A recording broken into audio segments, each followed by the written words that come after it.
in your home and you were attacked, before you could use deadly force, you had to retreat if you could.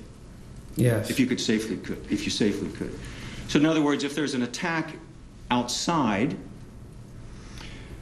you have to sort of assess the situation, decide. Let me hear the rest of the question, and then you may approach. Under the old law, with the duty to retreat, if you weren't inside your home and you were attacked, you would have to assess the situation and make a decision at that moment whether or not you could safely get away before resorting to force. Yes. You may approach. Okay, Sonny Hostin, so now on cross, the defense is asking about Florida's stand your ground law, and they're asking that question to a guy who teaches this, and the prosecution is objecting. Why is that?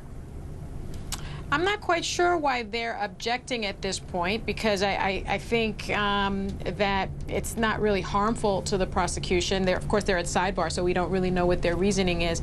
But I suspect perhaps they're thinking that this is running pretty far afield of the direct examination, and that it really isn't relevant, all these hypotheticals. But I don't think that it's harmful to the prosecution, and so, you know, why object? I mean, if this witness is shown to be someone that really does understand the law and understands stand your ground and taught it to George Zimmerman, and George Zimmerman was such a great student that he got an A in the class, I mean, I suspect that the government can then argue, Carol, well, you know, he certainly lied when he told Sean Hannity he had never heard of stand your ground.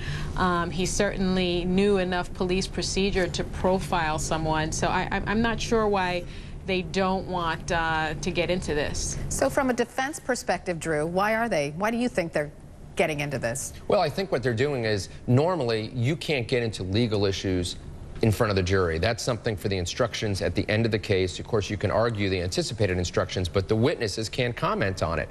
Here, you put up the witness and you say, as the prosecutor, you taught this course and you taught it uniquely as to Florida law. At that point, it's not beyond the scope of direct examination. It's fair game to start working away at your theories using this witness. It's a little bit of the inherent risk. So the defense attorneys want the jury to understand that George Zimmerman understood Florida's stand your ground law? Well, I think what they want to do, whether they want him to understand it or not, they want to educate the jury, and at some point they're going to argue, did he really have the time when this happened to remember his subject matter and his course curriculum? And I think most logical people are going to say, in a matter of seconds, you don't fall back on your class curriculum. And I completely disagree, because my whole argument is, it's not what George Zimmerman thought when he was getting out of the car with a bullet in the chamber, it's what he thought after this happened. He shoots Trayvon Martin, and now he's like, okay, I got to have a story. And drawing upon this experience in these courses, of course he could come up with a story. I think this is, I don't know why the defense thinks it's a good idea for this man to basically say, yes, George Zimmerman had the skills to come up with a justifiable story. Okay, well, the attorneys are still conferring with the judge, so we're going to take a quick break. We'll be back with more in the newsroom.